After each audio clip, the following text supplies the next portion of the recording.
The Adventist Musician Network is an authorized licensee of the name Adventist and is recognized by the General Conference of Seventh-day Adventists as an independent Christian organization within the Seventh-day Adventist Church. Adventist Musician Network is not affiliated with or financially supported by the General Conference of Seventh-day Adventists. All views expressed, content, and opinions with all services offered reflect those of the Adventist Musician Network and not the Seventh-day Adventist Church.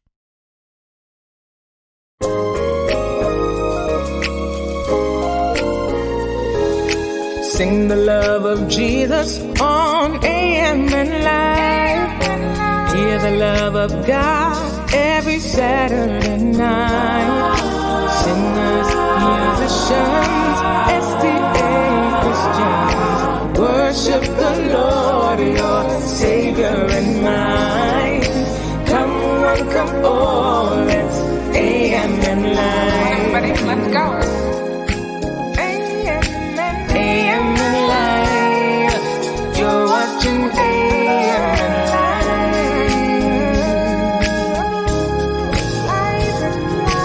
A.M.N. Live.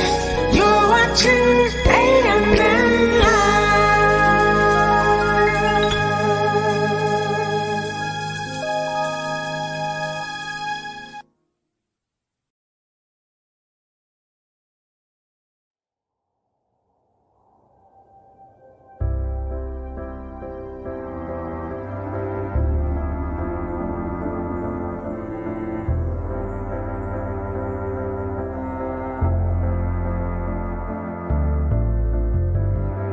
Dieu est ma délivrance.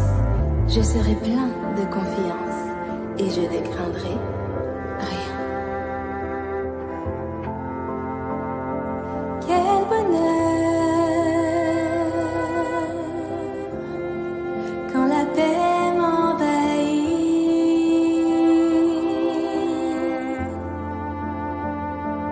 Que la grâce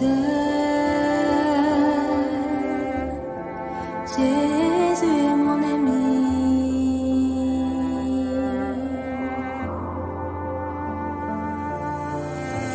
À ses côtés je peux marcher en sécurité. Il est mon protecteur et mon berger. Je regarde la nature, j'admire sa création. Il conduit mais pas toujours dans la bonne direction. J'aime célébrer sa présence du soir au matin. Je veux chanter ma délivrance. Son amour il me partage et en son absence je ferai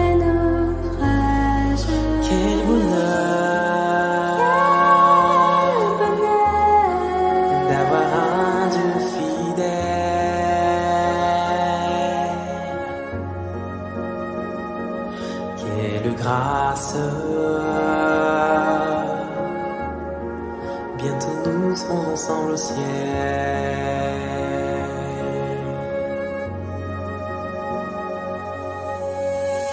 Il m'a appris la charité et l'humilité.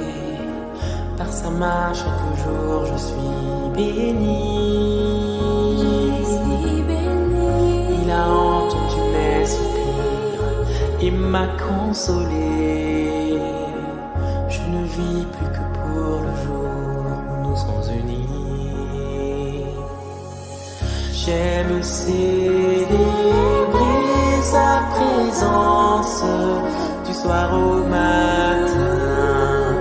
Je veux chanter ma délivrance. Son amour il me partage et en son absence je ferai naufrage.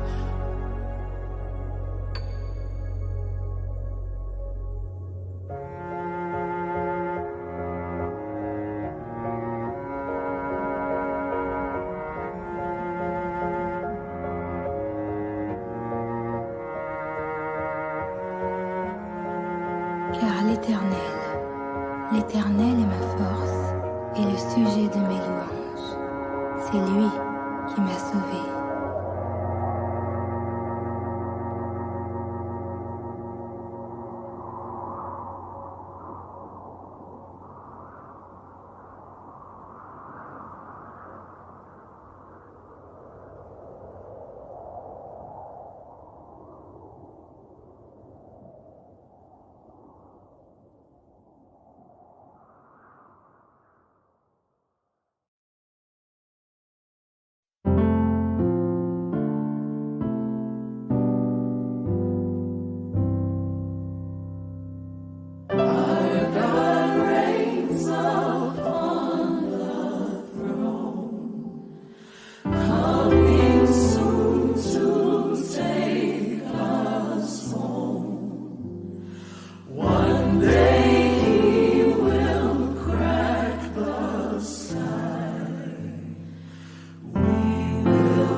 Good evening. Good evening.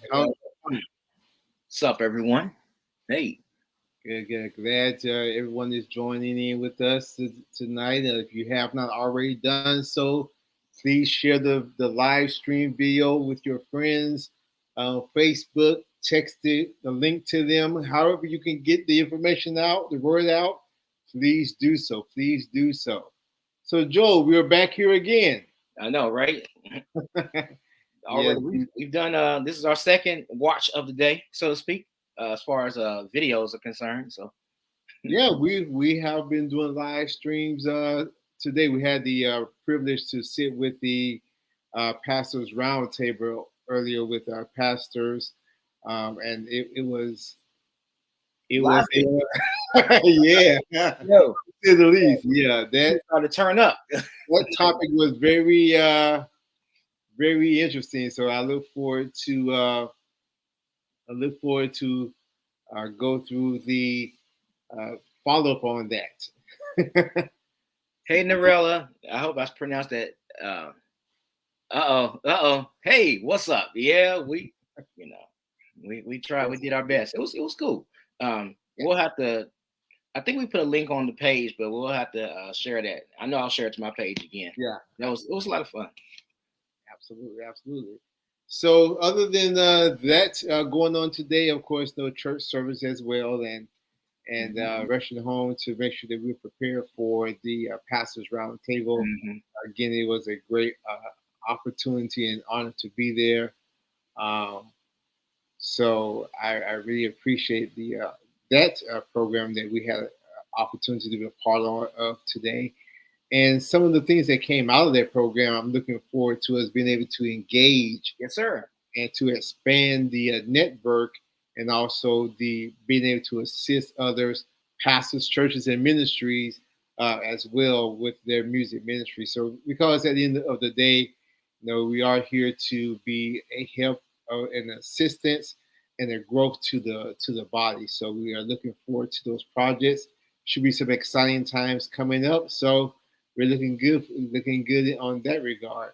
Yes, sir. So tonight it's a little ironic. We had a opportunity to speak with pastors today, and so we are going to speak with pastors tonight. So Joel, he does so much trying to get us in heaven, making sure that we get there. Right. Oh man. Right. Trying to keep us around the preachers. So, I know, right? Man, it's a great time though. Great times. Yeah, absolutely. So it's always good to get words of wisdom from preachers and pastors and their perspective. But we have one that's really unique on tonight.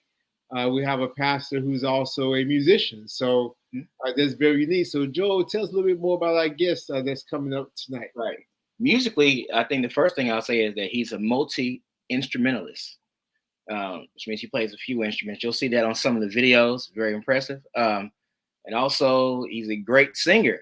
And also, he is the new pastor of the Magazine Street Seventh-day Adventist Church. He actually, they actually moved to make him a member today. So he's new. He's been there a few months or whatever. But yeah, he's truly a member now of the church, and the church has already taken a nice step forward with progression since he's been there. I mean, you can tell the difference already, and it's great when you have strong leadership like that, visionary leadership. So yeah, but we're gonna talk a little bit about Pastor tonight, but of course we're gonna talk about music, and we have some music that he's arranged, especially that we're gonna hear of his tonight. So basically, it's Pastor. I think he calls himself Sani Tait on Facebook, so we'll say Sani Tait. So here he is. Hello, Pastor. How you doing? Hey, how's it going? Good to be here. Good to be on. Yeah, he got the mic and everything. Yeah, that's what I'm talking about. Yeah, he has a setup. He's ready for the show. He's ready. He's got a little studio set up back there in the background. So yeah, he's actually ready. Good to have you with us on tonight, Pastor. Thank you for coming on and sharing with us on tonight. So Joel did give an introduction, but how about you share with our audience tonight a little bit about yourself, a little bit about your background, and how you're here to this point now, pastoring in a new location. Yeah, well, I am. I don't know how far back you want me to go, but I can go back to when just growing up as a young man. My father's a pastor. My mother's a singer. My grandfather was like a jazz musician, and so growing up, I grew up all around music. Through grade school, took piano lessons for a little while, played drums in drum corps and Pathfinders. Was always involved in church, always involved in music all the way up. And then in college, when I got to college, I went to Andrews University, that's when I really kind of plugged into music and really kind of found my niche musically, and had a group played for groups, and then had my own group. Actually recorded a demo while in school, while in college, recorded a demo, and this is like back in the day, back in like the late 90s, early 2000s. It was a little unheard of back then, but did that then. Traveled around with a group that I had, and we opened up for artists, and then started playing for churches. Well, I was always playing for church because my dad's a pastor, so I always had to play for whatever church he pastored. That was just the rule, and didn't get paid, and wasn't expected to get paid, had to play. And then as I got into college, started playing for other denominations where they would actually pay you. Because this is the Adventist Musician Network, and Adventists, we don't pay nobody. Oh Lord, oh Lord. I'm about to start some trouble. I'm gonna start trouble, but that's another conversation for another time. But we don't believe in paying anybody, which is why it's hard for some of us to keep good musicians around, because we don't take care of people. And so I started playing for other denominations, Baptist churches and others, who really opened me up and really showed me the balance of music, whereas in certain Adventist churches, it was kind of heavy on the conservative side, especially back in the 90s, where if, drums in a church was really kind of, you might see it here or there in an Adventist church, or band or basses, really, it was really piano and organ heavy. And then playing for other denominations, it kind of opened me up to see and experience more and to learn diversity in music. And so I think it helped balance me.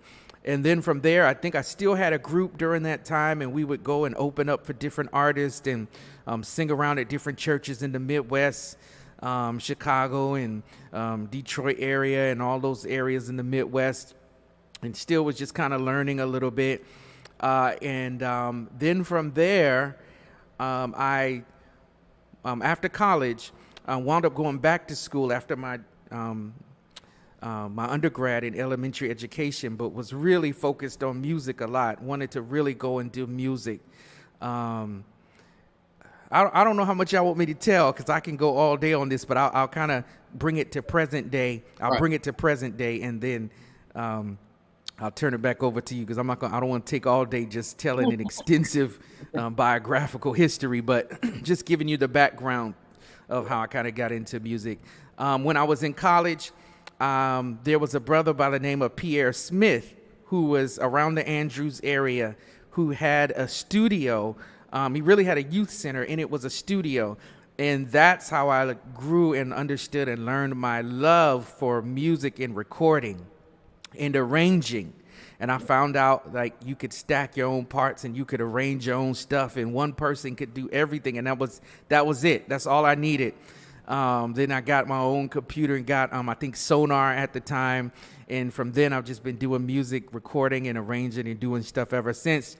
From there, after that, this was about 2002, then I started transitioning into pastoring. And since then, it's just been a balance of pastoring and music, doing both. Had an opportunity musically to still engage with other churches and play, and then still open up for some artists and share the stage with some artists and still record some music. So right now I'm pastoring in Louisville, Kentucky at the Great Magazine Street SDA Church, where Brother Joel is our head musician, MD, and is an excellent musician, excellent counterpart, and we work just well together, and that's where I am right now. So, right, good. Well, yeah, you covered the bases there. It's kind of interesting. You kind of overlap with some of the information that Joel. We had a conversation on the pastors round today, so you kind of touch on that. So maybe we'll touch on that just a little bit here tonight as well with you, Pastor. I know you mentioned about not being able to get certain types of musicians, and of course during your time we had a couple comments we were saying about not paying. So we had one of our guests that post that, which is wrong about not paying. Yeah. And of course if that's how they meant they live in, that's should pay. But right. That's always been a topic that's kind of been touchy in our church. So you have to kind of hit it and kind of move on it as well. Right. Well, But it's what, touchy, but it's not. It's touchy, but the people who are being touchy with it, they're not biblical, because the Bible clearly says that the Levites right, were paid off of the increase of the temple. They were compensated. They were fed. right, They were paid from for the free. increase that came Yeah. into the temple. So this is just not biblical. You're not being biblical. You're being cheap. Right, right, yeah, yeah. That or just want to uh, not deal with that portion, I guess, so to speak. One of the things that you mentioned, and also Joel kind of alluded to earlier about you being a multiple instrumentalist, that you play multiple instruments. So, tell us a little bit about that. What instruments do you play? How long? Which one are you more? I guess asking which one you're more fascinated with would be an unfair question to ask a musician. but tell us about your instruments that you play. Okay, so I wanna preface it by saying this. Okay, I'm gonna say this off the top. I don't consider myself to be a true musician per se. I play stuff, and I've learned to play it just to help myself get my ideas out and record. Okay, Okay, so I'm a producer. That's what I am, and gotcha. I manipulate keys or drums or whatever or samples so that I can get my point across musically. Okay, so I don't. He's a musician. Okay, you are a musician. This is my first time meeting you, but I'm sure you are a musician. But I don't consider myself a musician. I do play, and it started out of necessity because my father would make me play because we didn't have any musicians in the church and they didn't want to pay anybody. So he made a 13-year-old kid get up there on that piano. He said, "We didn't gave you some lessons. You can pick up by ear, pick these songs up and play for the service." And that's how I started. Okay, Right. so I don't consider myself, but I started off really playing drums. That was my passion from the time I was a kid. Pencils and pots and pans, Yeah. drumming and beating on Yeah. everything. Okay, Yes, sir. drums. That was it. If there was a drum in a picture, I would play drums on the picture. You know, like that was everything. I listened to music back in those days only for drums when I was a little kid. Okay, then when I got about 12 or 13, because they didn't allow drums in the church really back in those days in the Adventist church, my father made me take piano lessons. Then I figured out, okay, I can actually play piano. Okay, I didn't know that I could. And then, I was really playing by ear. So they would give me the sheet music and all of that, and I would hear the piano player play it once. Then I would just remember what the piano player played, and I'd play that. So, Well, Pastor, you say you're not a musician, but we have a couple people who probably is not agreeing with that. In one sense, you're just being humble, which is that's my a wife. That's my wife. I oh, pay her. I okay, pay her okay. to say that stuff. But humility is absolutely very underrated, but a great trait to have as a musician. Here's someone else to say that yes, yes, you are. You're a Mm. musician, whether you put and here's someone that say they've heard your music, Pastor, so you're being too modest. But yeah, Oh, thank you. yeah. Someone else that can attest to being a drummer on the pots and pans. That's right. That's right. Yes, sir. Yeah. Yes, sir. Yes, I indeed. know about that. Yes, indeed. So I mean, it's good to have the I guess the exposure to different instruments. It's very it's music itself is a very therapeutic uh, a thing that you can engage in as well. Being a musician, it can really change your your mindset. It can change your mood. It's very relaxing. It can be very relaxing as well. So it's always something that I find very interesting for individuals as far as when they're playing, how what is it that inspires you when you play? What inspires that creative process with you? I'll say this, then I'll turn it over to Joel as well. I've viewed some of your works, and some of the things that you've done is basically done rearrangements of material that's already been recorded. And sometimes I think that's a little bit more of a difficult task to take a piece of work that's already been recorded that someone has been recognized for, and then to kind of make it your own, but also giving respect to the recording artists as well. So I'm just curious, when you go through that process of doing so, how do you approach that when you hear a song that you may be drawn to, and that you may want to, do a different arrangement to? How Right. do you do that process? Okay, so at first I was putting out a lot of my original material. It wasn't really gaining traction, but then I also had a passion to play other and rearrange other people's music. This that I love. So it was really just a passion. And so my approach to it was, first of all, to study the original artists, study them. Whoever it is, I study them. I take the track in my recording software, what I'm using here, Logic. I put the wave file up there, and I study frame by frame, bar by bar, measure by measure, chord by chord, exactly what those musicians were playing, keeping in time the time set. When was it recorded? The 70s, the 80s, the 90s, 2000s. Learning what sounds they use, being very intricate, looping, going back and forth. Sometimes it will take me just to get a measure down of a 4-chord progression. I can take 30, 40, 50 minutes to an hour just to get a 4-chord progression to make sure you have the voicings right. Because sometimes our default, we want to just play what we hear, which is our natural, what we have in our arsenal. But you have to remember the era that it was played in. Did they play that chord? So you have to listen. And so that's my approach, really studying the original artist. Those people are greats. They got to where they got for a reason. So study, learn what they did. And then once you've mastered and learned what they did and you have it, then you can reinterpret and put your spin on it. So that's my approach to it. So it is to give homage to the original artist, learn what they did, play what they played, but then put my creative spin on it, as I would in today's day and time.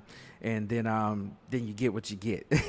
Listen, that is such a good approach to doing things. I remember a choir director telling me that we were talking actually recently about that, and I think a lot of musicians lack the discipline to do that. They like, all right, let me, and I'm guilty. Like, let me just write a chart out and then call it a day.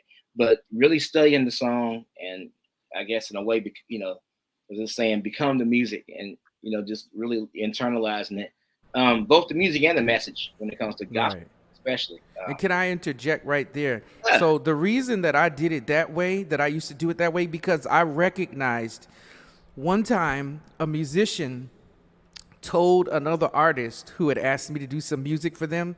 The musician told that artist, "Why do you want to use him? His chords are dated." Right? And so I took that, and I didn't take it personal. I internalized that and said, you know what? My chords are dated. Let me study the greats. Let me just use what they use. Let me study these guys. And so that became my approach to redoing music and reinterpreting music. And so I would watch and just try to master what that person did, and then learn the modern voicing for it, so. Yeah, that's something that has been shared with me too over the years. Early on, I had a mentor that said, before you start playing the music your way, learn it the way that it was recorded. And then, of course, working with musicians over the years, I had one band member who was a bass player who was a complete, total stickler to playing the music as it was recorded. And it makes sense is because when you know the foundation of the song, when you know how the song goes, then you can interject into that. But if you just go in there and just start playing, then you're not Right. playing their music. You're playing your music just with their ideas, so to speak. Yeah, it's discrediting to the authenticity and the Yeah. integrity of the music Right. to not study. Yeah. Imagine me as a pastor getting up and preaching without studying and interpreting, exegeting the Word of God. I'm just going to get up there and say what I want. I'm doing a discredit to preaching and to the Word of God. Same Right. thing with musicians. You got to study the music in original. I don't know if we're going off topic from what you No, wanted that's to. good. You're good. But yeah, you gotta study, and so I'm not a great.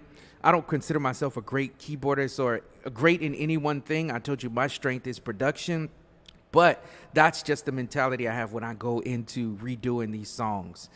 It's just integrity musically, showing integrity and giving honor to the original artist and the music the way it's supposed to be. Then you put your spin on it, after. Yeah. The two words that you use there, I think I'm going to tag and grab hold to it: the authenticity and the integrity. Mm-hmm. Yeah, I like that. Wow. So this came up earlier in our discussion, just talking about the preparation that musicians have versus the preparation that preachers have. And one of the things that was talked about is just people were basically saying that so many people in churches do things. For example, they teach Sabbath school, or they're treasurers or whatever. And I think one thing that I brought out, I need to make sure I got the right words. I said, the preparation and the execution, the expectation of preparation and execution that people have for musicians is pretty similar to pastors. And in other departments, there isn't as much expectation for preparation and execution. But yeah, let's talk about that, like comparing preparation for music and preparation for preaching. Yeah, it should be the same. See, it all falls on one principle of excellence. Excellence, doing everything, the Bible says, decently and in order, with the spirit of excellence. If you read the Old Testament, you read about the Levites in Chronicles, in Leviticus and Chronicles, you see that they had designated times of rehearsal and practice. They were committed to excellence. And it's the same principle and mentality that goes from pastoring, whether you're a musician. The musician friends that I have who are professionals, who make money, where this is all they do, they play on some of the biggest records you've heard in the history of gospel music. Friends of mine who I can call right now, they're on Facebook. They may watch this later, who have played on the biggest records and helped arrange the biggest records you've heard in gospel music in your life, that are number one all time, the top 10 songs, top 20, 30 songs. They practice like 8 hours a day. Right. And they're already masters. Okay? So as a pastor, when I'm writing a sermon, what you hear on Sabbath is me writing, praying, practicing, basically, like 8 hours a day. That's my job. Okay? Then on top of that, I have to do other pastoral stuff. You got to do administration. You got to go and visit people in the hospital, which I do, and call people and organize things and have meetings and all kind of things, right? But that's your job. If you want to be serious about this thing, you got to put in the time and the work that it takes to be a master of your craft. Excellence. And so, yeah, you got to put in that time. Yeah. Wow. That's good stuff. That's I think we should take a listen to one of your tracks here to see what's so we can hear from ourselves whether or not you're actually a musician or not. I've already heard it, so I already have my opinion. So I think we just need to listen to see what we have. So the first song that we have here is "I Don't Know What You Come to Do." Now, I grew up Adventist, born and raised in Adventist home and church. And of course, I didn't hear this song until I started playing for, of course, Baptist church. The Baptist brethren. right. So your introduction to the song, I'm assuming or presuming is pretty much similar. So what led you to want to do an arrangement of this particular song? I heard an idea in my head and I just wanted to try it. I'd always heard it in church, I don't know what you come to do. Right. And I just put something to it and just put what I heard down, and that's what came out. All right. So let's give it a listen. I don't know what you come to do. Yep. I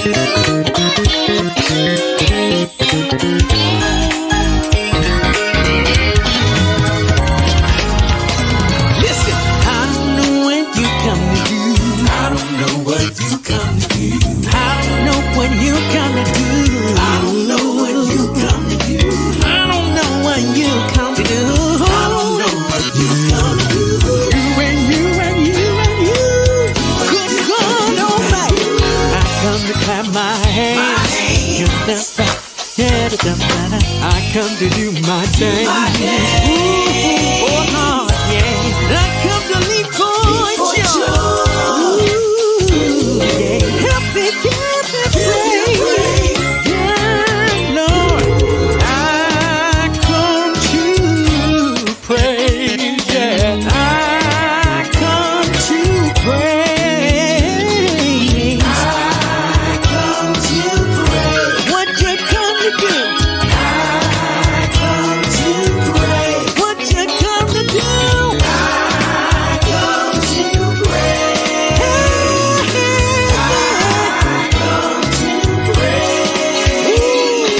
I come to pray. I come to pray.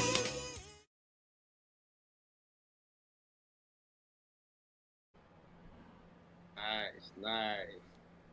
All Well, right. I'll say this. When I was in school, I was one of the first lessons uh, in music theory that I was told was that, of course, we know that musicians or if you play an instrument, you're automatically uh, usually termed as a musician when you play an instrument or have a certain level of proficiency when you're playing. But one of the things that they did also teach us is that the voice is also an instrument. So if even if you take away you seen that he was playing, the keys or sitting at the drum, the electric drum playing the drum, you can't deny the voice. I mean, very very yeah, very smooth vocalist, very smooth vocalist. Enjoy that. Wow. Well, thank you. I appreciate that. Praise God. You know what's crazy is when I was younger, I thought I could really sing until I heard real singers. And now the older I get, the more critical I am. And I don't actually think I'm that great of a singer, to be honest. I think that God has just given me a gift to just produce music. And I just, I use my voice. But thank you. I appreciate that. It's actually interesting to hear because sometimes we're our worst critics as musicians. We can be our worst critics. And there are many times I hear my music and I don't like the timbre of my voice. I really don't. I'm like, ugh. But I'm like, this is the voice I got. Hey, that's what. Hey, I want to give a shout out real quick to everybody that's commenting. Thanks, Thomas, for highlighting some of those joints. Definitely a big shout out to Timothy Woods, who's been one of the mainstays in the comments ever since we started the show. Good to see you, brother. And also everybody. I see quite a few people from Magazine have shown up. So what's up to everybody from Magazine? And yeah, we're gonna keep it moving. Yes, can we shout out all the Magazinites, all my people from Magazine? Can we shout them out? Yes. Sure, absolutely. My family. Absolutely, man. Absolutely. So I want to talk about your influences as far as, let's see, I'm gonna do a top 5. I'm gonna do a top 5 and then we'll do a top 5 after the next video, and then a top 5 after the next video. So let's start with top 5 musicians. Gospel musicians. Which one? The last top 5 would be like R&B. So gospel musicians, like musicians or singers or artists. Yeah, it's gonna be singers. It's gonna be musicians, singers, producers, and then artists that are non-gospel artists. So what you want me to start with first? We'll start with musicians. Actual musicians. Yes, sir. Oh, okay. If we're talking about musicians, people who play an instrument. Gospel, I gotta go with Kevin Bond. Kevin Bond, he's the originator. He's the if you want to talk music, musicians, gospel musicians, if you're talking gospel, you gotta start with him. I know there were those who preceded him. Yeah, he's dope. Thomas Whitfield. Yeah, that's true. Thomas Whitfield, Kevin Bond. I'm going way back. So some of you young new school on here, you may not even know who these people are. Go Google search or YouTube search who Thomas Whitfield was. Kevin Bond is Corey Henry. Got to go with him. Oh yeah. What is my guy out of New York? He's under Corey Henry. My guy out of New York. He's on the tip of my Joel. You know who I'm talking about. Are you talking Glenn. about Glenn? Got to go with Glenn. Yeah, Glenn's dope. Hey, Tiff. Hey, love. Yeah, got to go with him. And I gotta put my boy in there, Kevin Powell. There's so many. Like you told me 5, man. We gotta leave so many out. So I'm just gonna put those. So you gotta mix the new school, old school. Yes, sir, I'm leaving too many out, so that's not even fair. But nah, that's dope, man. You can. I'll give you one more. I'll give you one more 5. But yo, like Glenn, I was just watching a video with Glenn the other day, and I'm like, dang, man, how that's not fair, man. Oh yeah, for sure, Timothy, for sure. Kevin, yeah, Glenn, he's somewhere else, man. not Glenn Mosley. Yes, Glenn Mosley. I'm talking about Glenn Gibson. Glenn Gibson. Yes. Sorry Yeah, for the he's killing, confusion. He's killing. Yeah, and Kevin Powell, man. Yeah. One more. I got to add one more to that. Some people may not know it, but a friend of mine, Matthew Brownie. Mm-hmm. Matt Brownie. He's another one. Look him up if y'all don't know who that is. He's written some stuff for slipping my mind right now. Never would have made it. That Oh one. yeah. Look up my boy Matt. He's another one he's been an influence too. So yeah. Yeah, Glenn is amazing. Yeah. He definitely is. Oh, last one. Oliver Marcel. He's an Adventist musician. Mm-hmm. If you don't know who Oliver Marcel, if y'all don't know, I believe I know. I'm gonna just check look him out. up on Facebook. Oliver Marcel. He was another influence. Yeah, early on. Yeah, for me. Yeah, that's dope, man. That's real dope. Yeah. So let's also, of course, we've heard the videos. I'm about to ask a personal question now, almost personal. So when you gonna do special music and magazine? We just need to have a day. Okay. I sing every week, man. Well, you do sing every week. We're gonna have to bring these arrangements back to life. Do something. Okay, yeah, we can work on that. Yeah, as soon as as I'm just kind of getting settled in. As we I get know settled, it. I would love to, we do anything to help, whatever will help the a service. little house cleaning while we have you here, right? Right, exactly. It put me on the spot in front of everybody. I can't say no in front of on the live stream now. Yeah, you probably have a floor watching, so yeah. I would love to though, because I would love to collab with all you guys, because there's so many musicians and people we have. I got to collab with that magazine, so it's just the time, the pastoral part has been but sure, absolutely. Yeah. So what? As far as you said you were traveling around, you were playing for people and stuff like that. Compare, we talked about preparation as far as pastoring and musician wise, and I mean, it's definitely something to think about. I'm also wondering what's up with dang, look, I lost my question. That's crazy. Oh, I'm up here. Look at that. He said you barely sing every week. See, I'm looking at I sing every week. Fred got me messing. Oh man, he might be singing for Cecil Ray. Yeah, I am gonna sing for Cecil Ray. I am gonna sing for that program. Cool, yes. Cool. I am gonna sing for that. Yes, yes. Definitely gonna support. That's awesome. Support that. Yeah. Okay, so now I was talking about pastoring and musicianship. So we were talking about the pandemic earlier, also, and just how the music has been affected because of that. What do you see as the future of music in Adventist churches as it relates to, progression? And you can almost compare it to preaching. I guess some preachers in some churches are doing well and some are struggling. So what do you see as a step forward, and what do you see it happening, and what do you feel needs work or whatever as far as churches overall? And I know that, and I'm saying this as of course, as a pastor, and being aligned with a conference, of course, then you probably hear like stories or keep in contact with different pastors and stuff. So I'm wondering, like, what's the situation looking like with music departments overall, and what do you think the future is looking like? Okay, so first of all, I gotta say, in terms of Adventists, and I want to speak in terms of my perspective from Black Adventism. Okay. Yes, absolutely.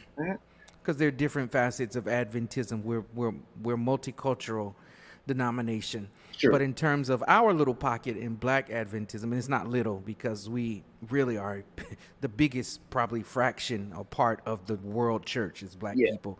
But African American Black American Adventism in music. I want to say, first of all, historically, we have to understand where we started from musically. When we were indoctrinated into these great doctrinal truths, the doctrines are incredible. The doctrines, I believe in the doctrines, but what also came with it was the Eurocentric style of worship and the demonization of other styles of worship. So basically, we were taught white was right, black was wrong musically. And we wanted to be such good Christians. We early on didn't dissect that or challenge that. Back in those days, you didn't challenge. You just took what was told to you. And so we indoctrinated into this faith and took the doctrines and also took the Eurocentric way of worship, where they told us you can only sing hymns and classical music.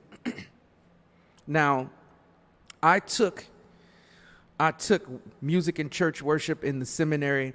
I took all kind of Christian ed and music classes, and I learned that even a lot of the music, you can't say that only hymns and classical music is spiritual and everything else is devil music, or it's demonic, or it's wrong if it has beat or syncopation. Like when I took music and church worship, I literally found out, looked in the hymn book and found out some of the hymns we sing, those tunes were stolen from secular music or secular tunes of the day with Christian lyrics put on top.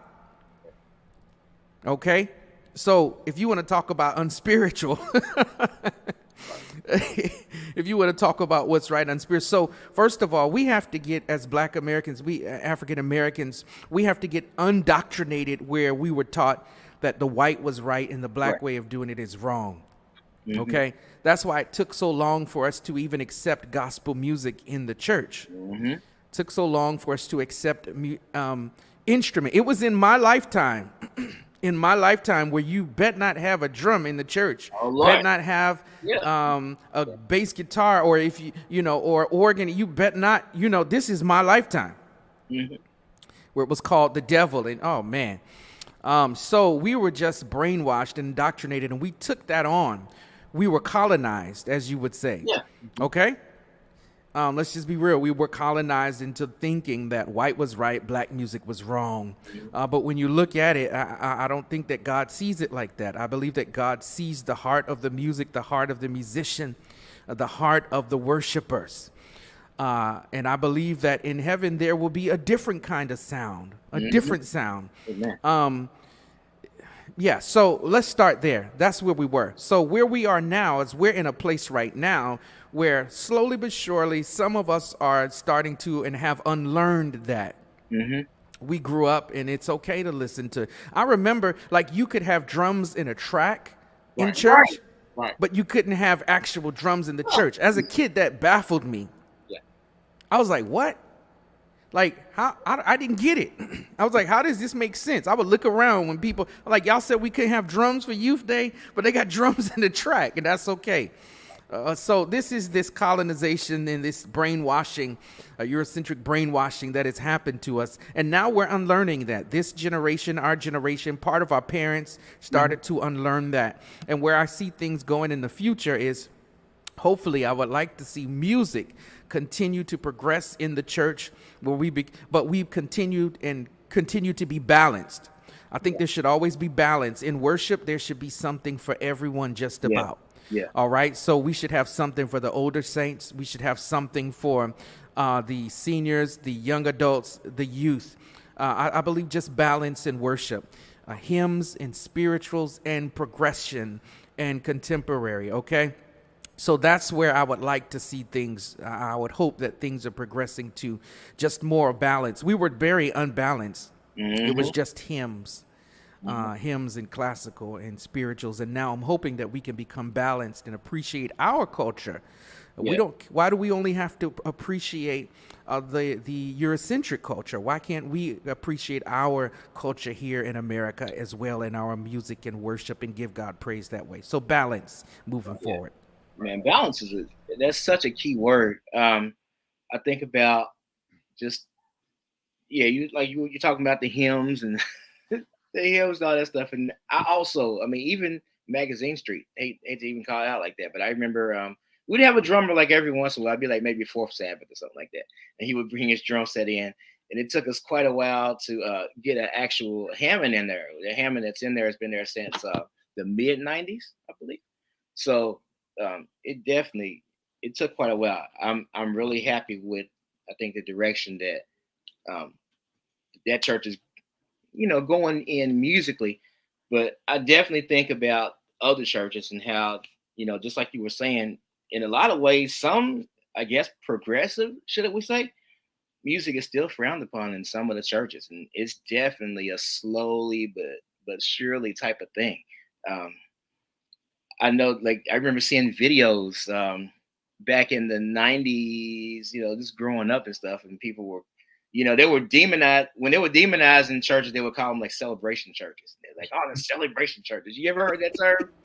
Yes, I have. I have heard of that. That was an old school term. Yeah, that's an old. Yeah, that's like, I remember that celebration. Celebration churches. That's such an interesting, even kind of misleading. I don't know. I guess they just didn't have any other term to call it. They're like, they're celebration churches.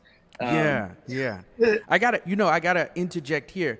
Yeah. Okay, so growing up, before my dad was pastoring, because he didn't pastor until we were getting a little older. But as a kid, when we came into the church, in a church in Jersey City, New Jersey, called Bethel Seventh-day Adventist Church. Okay. And we were blessed because when we came into that church, although this is like the late 70s, early 80s, although Adventism was where it was musically in the black church. And we could always sing, but we weren't just as open to full-on gospel music all the time, right, and instrumentation, all instrumentation. But we were blessed. I think one of the things that helped shape me and kind of give me a sense of balance was that, like, the church we came into actually had a band in the early 80s in an Adventist church. That was unheard of. We had like a drummer, a bass player, a pianist, and then I think an organist at times too. So that was unheard of. Yeah. Like, we were one of the first, or probably one of the only in like 1982 to have a full band at that church, Bethel. So that was one of the things that helped shape me musically too. So that, yeah. So, exactly. Go ahead. Pastor, you mentioned something that baffled you as a child about not having drums visibly in church, but you can have in the trash. And the Pathfinders can play the drums. Right. Right. Exactly. The drum corps can play now. They're all right. Right. But don't you bring that old demonic trap set in this sanctuary. That's right. There are some churches that even they would say that you can play drums for AYS or for the concert, but not during divine hours. Right, for the concert. Right. I'm like, but isn't this the same building? So the spirit is only divine at 11 on Sabbath. That's right. He comes in. He sets his timer.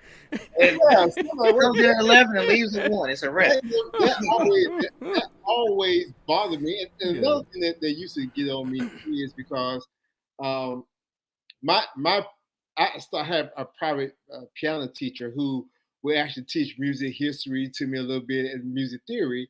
And one of the things that I was taught, and this was taught to me again, of course, doing music appreciation on the collegiate level, was that the hymns that was written for church and the people who were writing music for church, they were not Adventists. Right. So what bothered my mind was, it's okay to do hymns in church because they are sacred, they're holy, and we can sing hymns, but you can't sing a song by Andre Crouch because he has too much going on. So I'm like, wait a minute, if we're going to say, if we're going to distinguish, and I kind of hate this distinguish to say, if you're in the church, Adventist is in the church. If you're non-Adventist, you're in the world, right? So if that is the premise that we're going to go on, why are we singing hymns that's not written by Adventists? which a lot of the music originally for was secular tunes that they applied and wrote Christian. Amazing Grace had to keep getting written because the original interpretations were secular. Amazing Grace shall always be my. That's Old Danny Boy. Yeah. There are a lot of hymns like that. I studied in music and church worship. Absolutely. And so if you can do that and just take a straight bar tune and sing that in church, but you have a problem with gospel music, it just doesn't make sense. It's that colonization mindset where the Eurocentric way is right and everything else is demonic. Yeah, that even goes with, I think about preaching styles in the Adventist church. And we know that black folk, and I don't want to like leave out like anybody that's not black that's like listening or anything, but we're just talking about music styles and stuff. But I think that black folk, when it comes to preaching, of course I've heard like it seems like a million Adventist preachers, especially while at Oakwood, and just thinking like for a long time, you almost couldn't play behind a preacher, so to speak, or anything. Preachers couldn't get too excited, like, don't go past this decibel level at ours. It's a wrap. So I mean, I'm glad that it's really good to see, and it's refreshing to see preachers that like you that just think past that mindset. Yeah, for me, it's about balance. Mm-hmm. It's about balance, and here's the other one: authenticity. Yeah. Mm-hmm. So you have to be balanced. You have to consider your audience. Yep. You have to consider where you are. Mm-hmm. But you also have to be authentic to who you are. Mm-hmm. Okay. So what I do, I'm not trying to copy other people. That's who I am. Okay. Right. When I was coming up, the people who taught me how to preach, who mentored me, were my father, who was a pastor. Mm-hmm. He taught me my theological, the way to dissect a text and to exegete a text and to be scholarly. And then there was the Reverend Archester Gully, who gave me a chance. He gave me the opportunity to play at his church when I was a novice. I didn't really know much, to get on the organ and try. And then because of that, I was able to learn a balance of preaching. And he really kind of taught me how the cadence of preaching. So I had both of them. And then if it wasn't for them, see, the Adventists didn't put me through seminary. Nobody sponsored me. It was the Baptist brethren who paid me to play so that I could go to seminary. Wow. As a student. So the Adventists, they got, they didn't pick me up, right? And so no shade or anything. It's just that God will use whoever he can use. Correct. Mm-hmm. And so I'm being authentic. So there are maybe some people, it may not come off right because they're trying to be something else. I'm not trying to be anything else. I'm just being who I am. These are the people, these are my mentors who taught me, who invested time in me and taught me how to preach. My father and the Reverend Archester Gully, who taught me the scholarly preaching and the cadence of preaching together, and how to celebrate and end a message always with hope and celebration. And if you got to tune up a little bit to do that, then you got to tune up a little bit to do that. Yeah, absolutely. Absolutely. That's cool. So let's, at this point, I want to get into another song. Let's go. Yeah, I actually, you read my mind, Joel, because when you were saying that you were just being who you are, the next track that we have here is actually a cover tune of an old Andre Crouch, "We Are Not Ashamed." Okay. Was it Andre or was it Sandra? I know it's Andre. It's Andre's, yeah. It's his stuff, but I know they used to fight about who wrote the song and who recorded, who was who with that. So let's check out the "We Are Not Ashamed."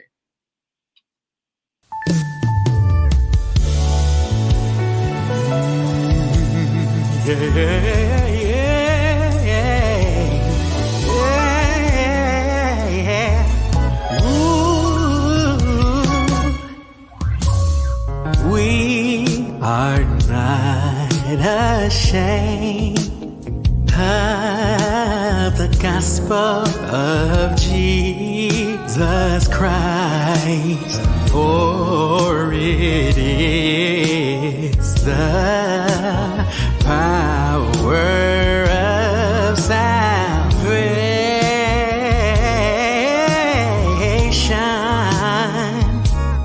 It's to everyone that believes.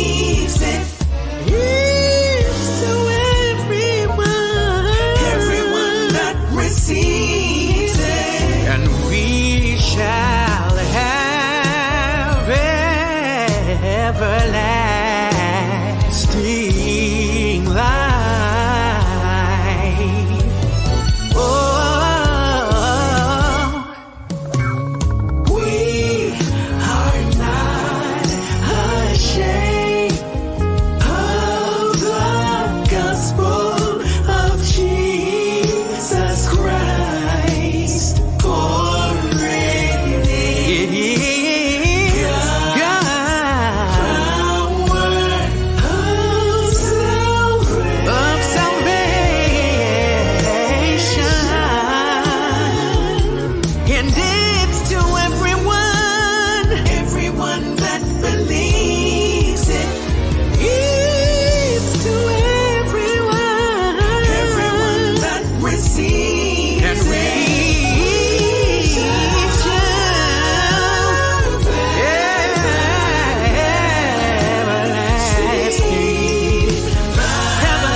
It's a lamp unto my feet, yeah.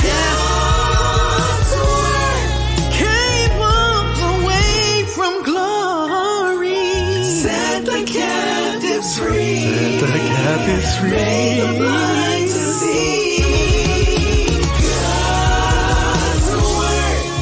It is healing for every nation. His word. His word is the power to salvation. God's word. It came all the way from glory. Set the captives free. Set the captives free. Live eternally. Oh, we are not ashamed. We're not ashamed of the gospel, yeah, of Jesus Christ. For we have everlasting life. For we are not ashamed. We are not ashamed. Yeah. Of the gospel of Jesus Christ. For we have everlasting life, and we are not ashamed. We are not ashamed. I got nothing to be ashamed of. Jesus Christ. For we have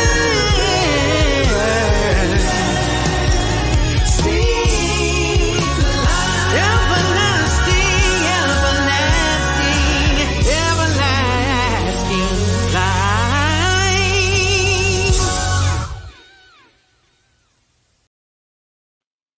Well, sing then. So I know Joe has some questions, but I just have to ask you this. So I know Joe asked you about your favorite musicians. Who do you listen to vocally? Yeah, that was my next question. Okay.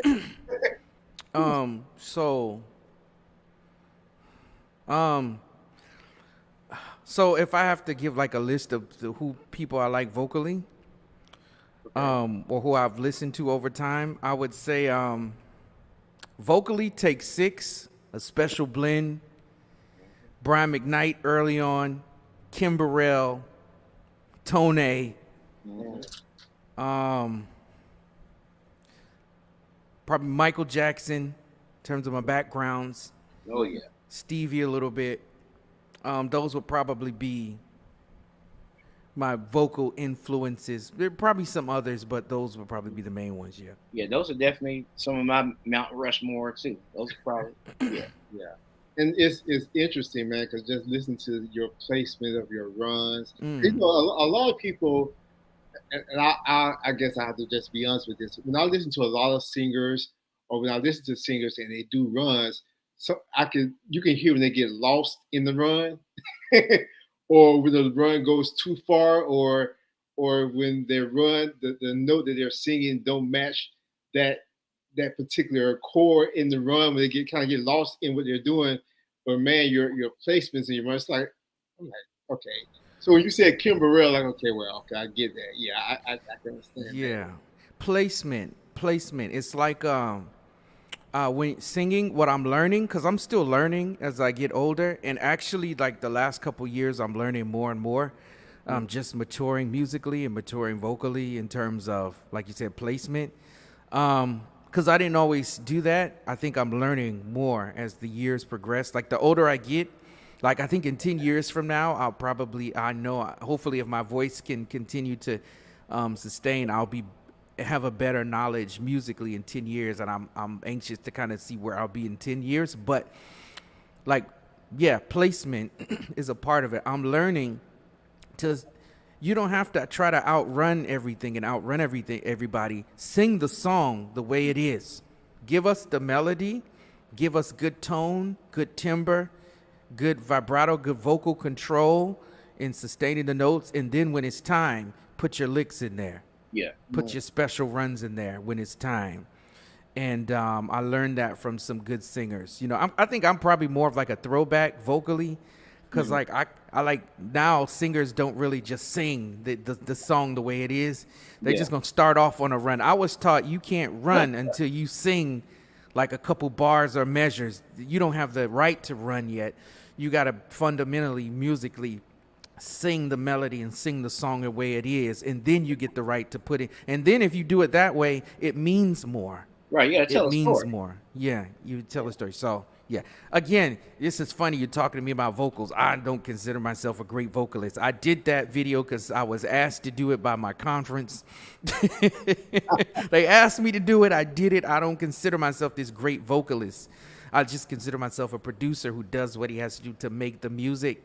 And a worshiper and a Levite who does what he has to do to help carry the service. So I don't consider myself a great vocalist, but I just do, I just use my gift and do what I can. Well, to that point, most great vocalists that I've had the opportunity to speak with don't consider themselves great vocalists. Yeah. Okay. Right. I would say that the greatest vocalists are the reason that great vocalists are great is how effective they are. Correct.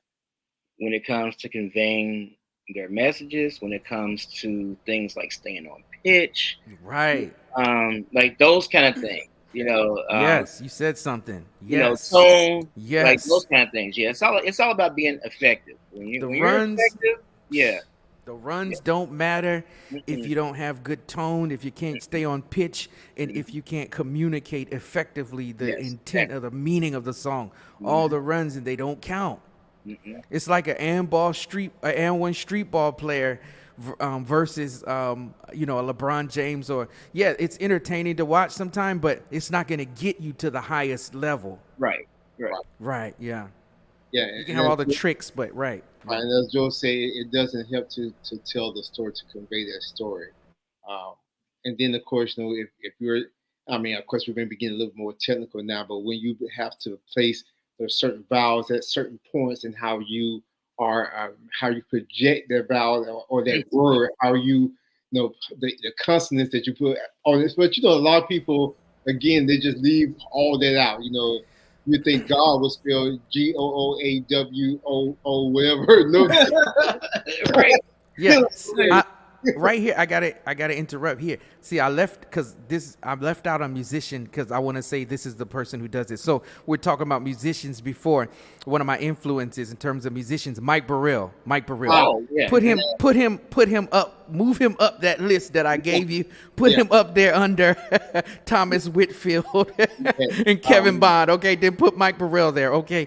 My apologies if he ever watched this. I should have never left him out because he was a big influence. But I want to say what makes him special is he'll play a song and put his voicings, of course, are incredible, but he'll put the runs in the right place. Just when the vocalist stops and it's like a breath or breathing, and then everybody goes, it's placement. Yeah. Yes, absolutely. Absolutely. So I mean that's great thing. You know, like I say, being a student of music is something that's very important. So you're not just out there just kind of playing it by ear, so to speak. Just kind of winging it to see if you can skate by on it. So that's very, very important. Can I cut you off and ask you a question? Are you going to show one more video, or you don't have time? Oh yeah. Okay, because I wanted to. If you show one more, I would probably want to go to the Mississippi Mass one. Oh yeah, I think we might show one or two. We good. Okay, cool. Yeah, we got time. Yeah. I got time today. Oh, cool. Oh yeah, we're good. We actually the Mississippi is actually the next one that is queued up here.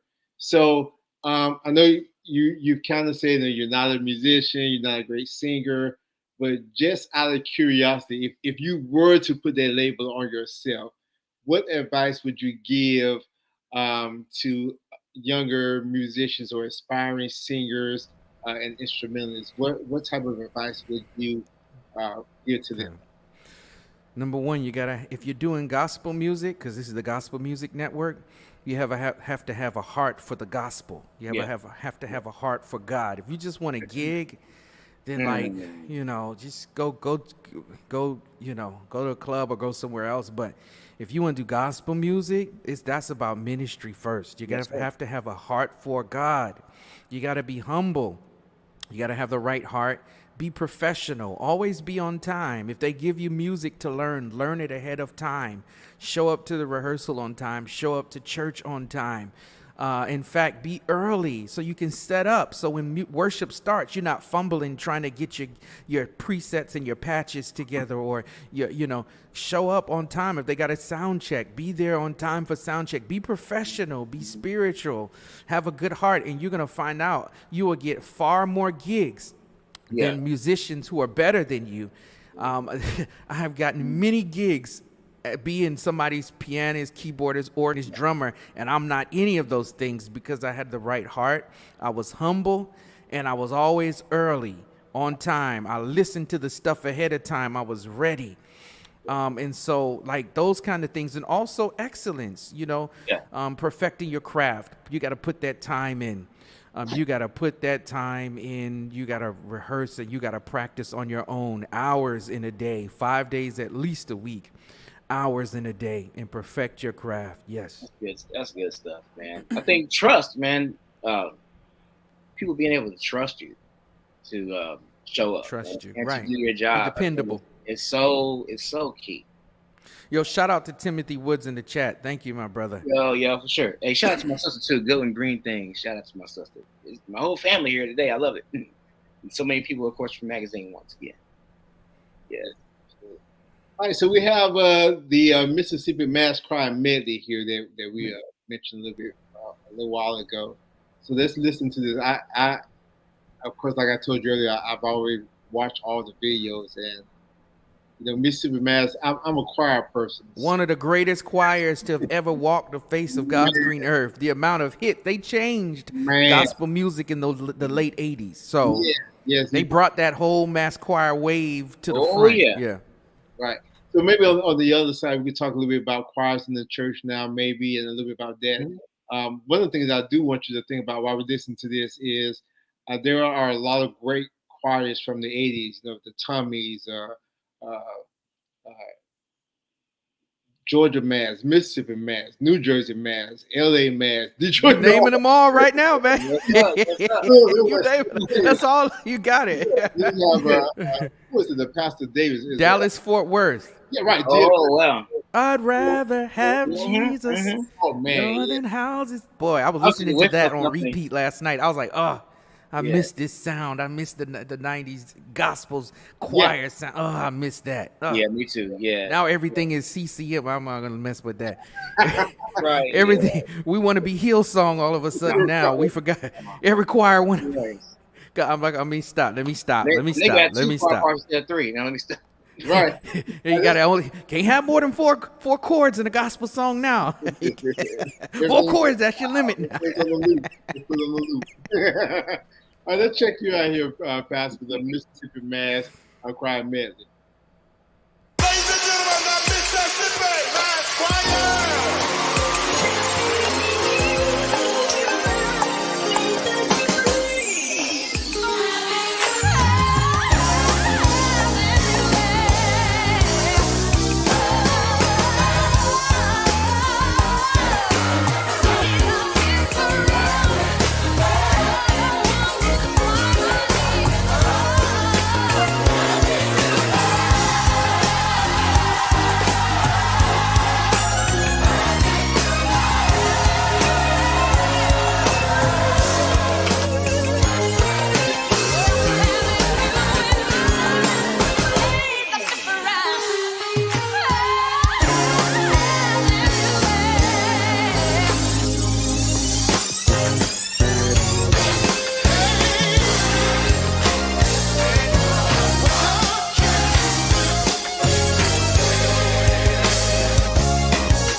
Man, first of all, I know I've played all those songs before. I was just thinking about the Mississippi Mass Choir overall, and it's like, wow, there was so many legendary guest artists. Um, I definitely thought about James Moore, for example. James Moore. That dude James Moore. was singing, brother. Oh boy. Oh my God. Yeah. So And James his son's Moore, an incredible musician too. Mike, I think that's his name. Yeah, he's a great yeah, musician James, too. man, James. Actually, Walter Hawkins too. I was gonna say James Moore. Like maybe in the. I'm trying. Oh, hey, yeah, definitely. Great. That's my sister right there. Yeah, she must be on her phone now, or she said she was on her computer first. Okay, so anyway, James Moore. He came to the Gall House. There's a place called the Gall House here in Louisville, and I would say back in like maybe the late '90s, early 2000s, I was like part of a bunch. I was like one of those guys that would be called to be house bands for different gospel artists. James Moore was one, and then there was one concert actually that featured Richard Smallwood and Walter Hawkins at the same time. That joint Wow. was legendary. Me and Joe Wow. Logan were the musicians for that. The Wow. arrangements we did for that were legendary. That was probably it might have been Walter's last time coming here before he died. Wow. So yeah, those man, so many memories of that whole time, just '90s gospel, and in 2000, like early 2000s. It's so sad that that music died out, but it's coming back. We're It's gonna bring coming it back. back. There's a Like, no couple matter what. artists who want to keep it around. We'll bring Yeah, it back. Yeah. I know Ricky Diller's album that he released. Yeah, Pretty Always recent. right. Diller, of course, Hez is keeping his stuff. Yeah. And, Kevin Lemons. Yeah, James Yeah, Hall for Kevin- sure. James, right? Yeah. Yeah. So I mean, it's Yeah. it's and you know, I was having a conversation about choirs with someone, and it was always interesting. I think I mentioned like the Tommies. Another one's like Ernie Davis and Wilmington Chester Mass. Even Mississippi Mass, I think, kind of fall under this same umbrella. But it was something about when the director passed away. It's like the sound of the choir, the it's like the sound changes. Basically, even though you may have had the same musicians, a lot of the same vocals in the choir, but it was just something about that sound that was different in that choir. So one of the things now, of course, you know, in churches now, the choirs, even before the pandemic, there was some churches that were moving more towards praise teams or chorales or groups versus choirs. So for you, just from that tribute that you did with Mississippi Mass, what's your feelings or your opinions about choirs in churches, the necessity of Yeah. Listen, I heard somebody say, first of all, shout out to Venora Brown. Venora Brown is the one who sung the lead on that first song, Having You There. And she reached out and told me she loved that Mississippi Mass Choir medley. So shout out to her. She's a very kind lady. But man, you know, I heard somebody say that that somebody said that praise teams were the best thing that have ever happened to the church and the worst thing that ever happened to the church. Music. He said it was the best thing and the worst thing. Praise teams took the worship service to another level, but then they kind of took away all the other choirs and groups. Remember, churches used to have groups in them. Yes, sir. Quartet groups and ensembles and women's groups and guys groups and commissioned contemporary and wine and contemporary style groups and girl groups like that, and different ensembles and praise teams. Everybody kind of put their energy into praise teams, and then we didn't have time for all the other stuff because that was the wave. So yeah. I want the choir. I love that choir sounding. Choir singing does something for a worship service. Yes, sir. Because of the amount of voices and everyone coming together, it just does something for a worship service that praise teams and soloists can't do. So you need a balance. You need soloists, you need small groups, you need praise teams and choirs.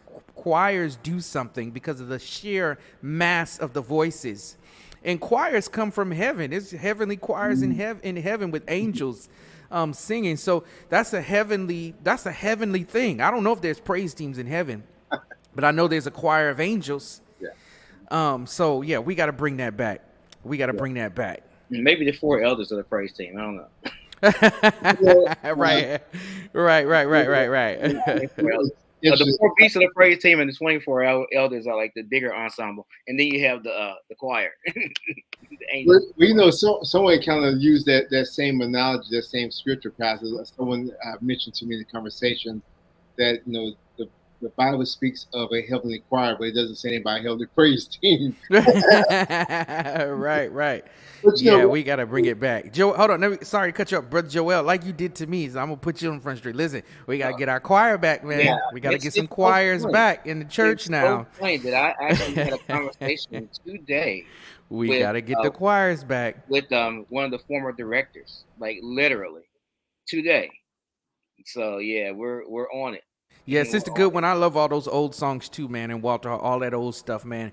I'm old school like that, so I it. love the new stuff, but I'm just, to me, the greatest era was that 80s, 90s era of gospel Yeah, music where you absolutely. had choirs and you had contemporary music and you had soloists. Today it's like just you listen to gospel music and it's just kind of one thing. It's Hmm. kind of one dimensional. Everything kind of sounds kind of incredible talents, but it's kind of Yeah. the same. In the 90s and 80s, we had that era where you had everything. It was Mhm. balanced. You actually just brought up something that reminds me of just this whole era. We've been talking about like the dying down, so to speak, of choirs and the pandemic and stuff. Um, One thing that has happened, of course, with the pandemic and just with choirs overall, is that people aren't supporting music like they used to. Music isn't seen as valuable. Like, we're talking about musicians getting paid, but also just music overall isn't being supported as much. And people think that um, streaming something on Spotify uh, is supporting the artist. And a lot of people, I mean, not that gospel music was ever a serious way to make a living. There's very few millionaires, so to speak. Like even some of the biggest legends that have written some of the greatest songs aren't even millionaires, so to speak.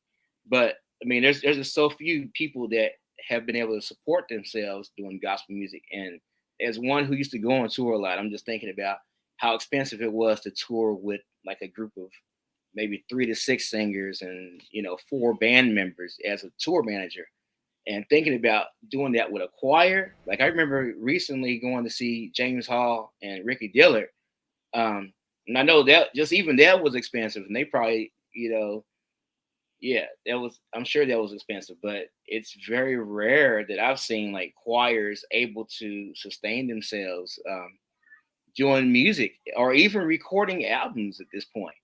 And I know that that's at least part of the reason why there isn't as much choir music. Like just the cost of a live Yeah. recording.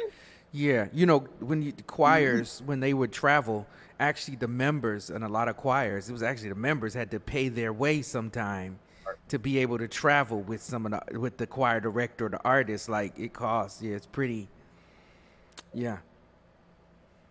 Yeah, So it seems, of course, that you do have, of course, some extensive experience in music, maybe working with other artists and different artists and things of that nature. So, what would be maybe one or two of your fondest memories in your musical career? One or two of the fondest memories was, I think, being in the studio with Mitch Jones from Commission in Detroit. Early on, this was probably like about 2002. Was it 2002, 2001, 2002? Mhm. It was one of my first experiences really in a studio in a session. And I was in the session with the guy I'd grown up listening to his music my whole life, and just seeing him do overdubs, seeing him not being an accomplished keyboardist like me. I'm not an accomplished keyboardist, and watching how he tracked. He played one chord, then he had like old ADAT reels. This is back in the early 2000s. He Oh was yeah! using the ADAT and the reels and all that stuff. Wow. Watching him, you know, record, play one chord, rewind, go back, play the second chord, go back, play the fourth, and then do his vocals like that. I learned like in a 2 or 3 day session how to do music. Like being in a session with him and watching. I don't know if y'all remember the Radicals, Yeah. Fred Hammond's the Radicals. That's Some of right. them were in there. All of those band guys were in there. That was my first experience that really taught me musically. Being in the studio with some of the Commission guys at that time really opened me up musically on how to record and how to do it, and just inspired me. And I carried that with me. Another experience probably was being able to like open up for certain artists like Kirk Franklin. Hmm. That was pretty epic. That was a great experience. Or Dorinda Clark, Mhm. opening up, sharing the stage with her and other artists. meeting Layla Hathaway, that was a big deal for me, and being able to talk to her. And she asked me to sing for her. I was like, I'm not a singer. And then, because I was telling, I got a chance to meet Layla, and then told her that, like, you one of my influences musically. I learned my first run from a song she did with the Winans. Heaven. Don't you want to go? Don't you want to? Yeah. It's not heaven if you are not there. So I was telling her, like, I learned actually one of my first runs back in the day. And she was like, well, sing it. She put me on the spot. So those are right. I'm like, I already don't think I'm a good singer now. So those were some of the fond memories I've had musically. That's cool. Yeah. That's real cool. Let's talk about producers. You know, we talked about musicians and singers. Let's talk about producers. Who are some of your favorite producers? You can give me a top 5, top 10, either one. Okay. Kevin Bond. I'm gonna mix it up because some Christian, some secular. Quincy Jones, obviously. Quincy Jones. Just his breadth, his long, extensive balance and catalog of what he can do musically, strings and orchestration. Gamble and Huff, Gamble and Huff. Oh my goodness! If y'all don't know who that is, go back and listen. Even though they're not from Motown, it's that sound, but it's the Philly sound of horns and strings and arrangements. Thomas Whitfield. He was a producer. He's a musician. He's a singer. He's a writer. He's a producer. Kirk Franklin, actually. Oh God, one of the greatest ever. I'm not a big person who listens to a lot of Kirk Franklin, especially like not a lot of the newer stuff. It just doesn't catch me. But his earlier stuff changed gospel music. He changed gospel music like several times. Right. But he's had like the longest career of a producer artist ever. But Kirk Franklin, actually, and some of his earliest stuff. Who are some other producers, man? Did I say Kevin Bond already? I learned from Kevin Bond, and Andre Crouch as well as a producer. But Kevin Bond, was the first gospel producer that I saw ever using MPCs and incorporating it live and using vocoders live and incorporating that stuff into gospel music. I know that the Winans were doing stuff back in the day. They were doing that stuff in the studio. Right. And Kevin Bond was doing it in the studio, and he was doing it live. So probably the Winans first. Marvin Winans was producing a lot of that stuff. And then he was the forerunner. And then Fred Hammond came right behind him. And all of commission, because they all had a part, a lot of them, in producing that stuff. And then Kevin Bond. Yeah. Yeah. I'll tell you, Kirk Franklin, I don't listen to a lot of his stuff, like a lot of his more recent stuff either. But when you hear a Kirk Franklin song, you know it's gonna be some of the top produced stuff out there. His the production is crazy. Yeah, and you just know it's gonna be quality. Yeah, the vocal arrangement of it, and if you listen to it, sometimes especially if it's something he wrote and he played and then have another musician play it, the chords are not anything too crazy intricate or crazy, but he just has an ear to make people have a feeling. He has that ear how to make just good sounding, feel good music. Yeah, and of course Whitfield, one of the favorites. Oh, the ultimate Thomas Whitfield. Oh man, we could have had a show just about him. Yeah, him. Thomas Whitfield. That came right up under Rudy, which is a crazy musician. I mean, Rudy Stanfield. You talking about? Yeah, I mean, Rudolph Stanfield. Yeah, I mean, yes. You talking about? He plays organ. Yeah, I know you're talking about. Yeah, no joke. Yeah, I've done a workshop with him too. Playing. He's another one, right? Legend. Yeah. It's just, but you know, it's amazing, and I've made this statement before. How it's so interesting to me that God took one gift of music and placed it in so many people. And every person that's placed in is more than likely a different interpretation. You get a different sound from that one gift. So it's amazing how we just have the varying sounds of music, the different interpretations of music, and how it's internalized and how it is given out to people. So we do have one more video with you, Pastor. Sure. Now, one of the things is a cover for Daryl Coley, who to me is probably one of the all-time gospel vocalists. All time. All-time gospel vocalists. And all time. One of the things that I have always been kind of careful of is when you are, because I asked you about when you're doing rearrangements, staying true to that particular song and giving, as you said, making it authentic and giving homage to the actual writer of that song. So this song, why did you choose this one? I'll Be With You. Okay. This was the song as a kid that introduced me to being a vocalist, not just a singer. Okay. So when I was a kid, they would play this on the gospel station. When I lived at that time, I was living in Alabama in Huntsville, and they played it on WOCG like in the mornings before school. I think I was probably in third grade. That was actually the first time I heard a song and was like, oh, he's not singing. Mm-hmm. He's not a singer. He's a vocalist. The chord progressions, the arrangement, going in and out of the key. That was the song that kind of did it for me as a kid. Nice. If I had to pick one song as a kid, like that, probably it was a lot, but that was probably the first one that did it for me, that made me be like, wait a minute, there's levels to this thing. There's levels. He is the Michael Jordan, the vocal, of vocals, and that the arrangement of it. You'll hear it. The arrangement of the whole song is just it's one of the most beautiful gospel songs ever written. By the way, I'm gonna tell you, for this song, I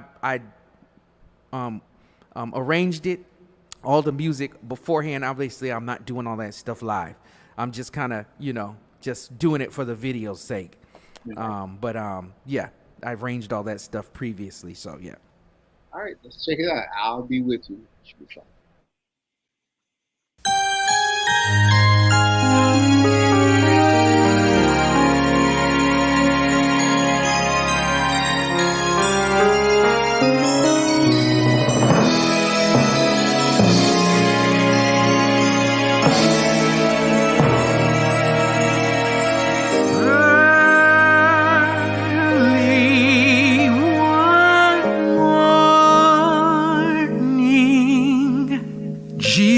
Came into my heart.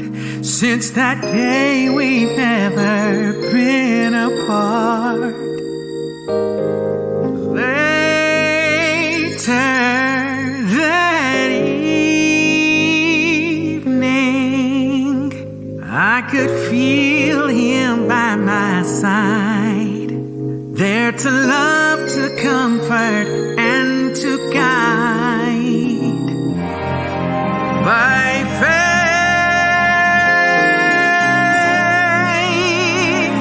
I journey on through life's uncertain ways. For I can hear the Savior say,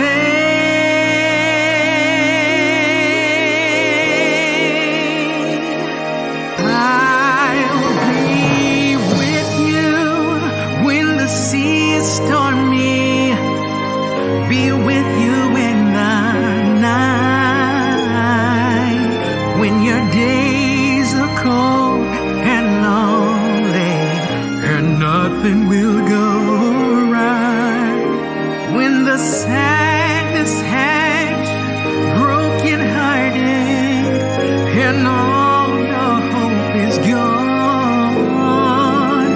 I'll be with you in the sunset, I'll be with you in the dawn.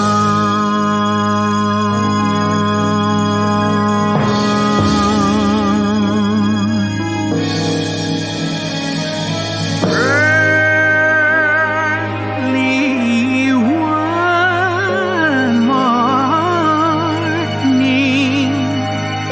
just whispered in my ear. Sweet words I know I'll never hear, saying I'm with you always. Through your smiles and through your tears, through the days, the months, and through the years, you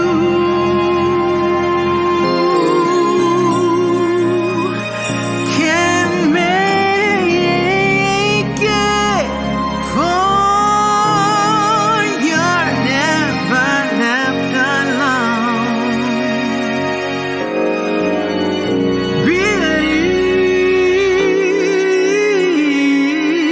Believe me when I say to you,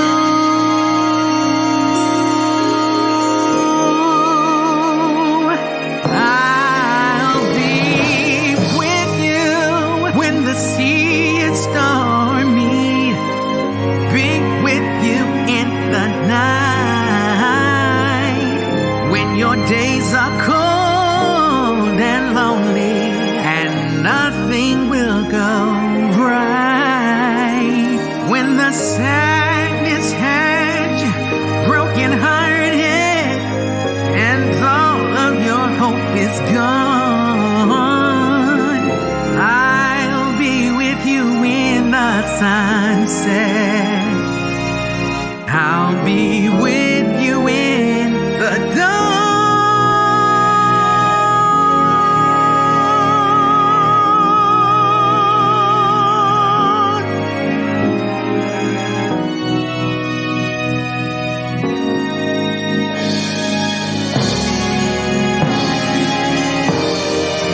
I'll be with you when the sea is stormy, be with you with the night, when your days are cold and lonely and nothing will go right, when the sadness has you broken hearted and all of your hope is gone, I'll be with you in the sunset. I'll be with you in the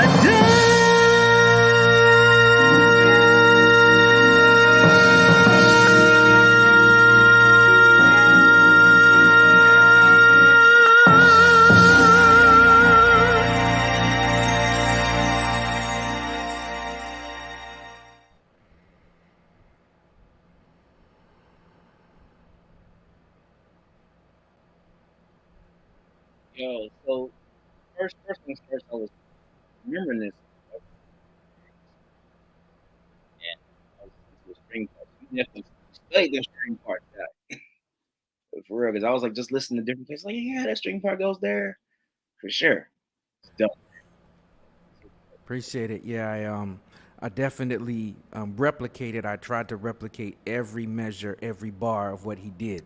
So I didn't put any of my stuff in that. That was how the original arrangement is. That's how it goes. I was looking for a backing track, couldn't find one, so I made one, and that's. Hey, that's what's up. Sometimes you gotta do that. I love it. Thank you. Yes, yes, indeed. Well, Pastor, though, we enjoyed having you here tonight. Do you have any closing words that you'd like to share with the A.M.N family on tonight? Thanks for having me on. I really appreciate it. I had a good time. Man, thanks for having me on. If you guys want to reach me, it's up on the screen. Everything at Sani Tait on Facebook, Instagram, YouTube. My music is everywhere in terms of on digital platforms. I think Google Play and iTunes, all that stuff. So, yeah, Love if you'd like to contact me, my social media stuff is there. So, thanks for having me. Beautiful. Great. Any closing words, for Joel? You know what? It's been good to see everybody just coming on in the chat, and it's good to see so many people. It's been a great show. I was checking the YouTube comments. Just shout out to all of y'all. You know, much love. I will say this.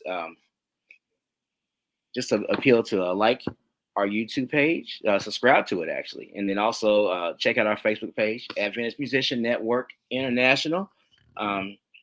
I was saying this earlier in the previous thing. We have 2 Adventist Musician Network International pages. One of those is a fan page. We ask everyone to actually like that page, and then we have a private group for maybe 4 types of people. It's people that are actually Adventist artists. It's people that are Adventists that have anything to do with music in church services. It's for non-Adventist musicians that have anything to do with church services in the Adventist church. And then also pastors and others who just operate within the Adventist church that have anything to do with music. So yeah, so just basically people that have anything to do with music, whether they're Adventist artists or they operate in actual church services. Those are the main people that are in our private group. Well, Pastor, once again, thank you for your time and for sharing with us your gifts tonight. It was definitely a blessing and a pleasure to share this program with you tonight. I want to thank our audience members for watching and hanging out with us tonight. Sharing your comments. We are asked that you continue to pray for us, that you continue to support us, and to share the news of the Adventist Musician Network International with your family, friends, and loved ones. And until next time, you all be blessed and you have a good night. Yes.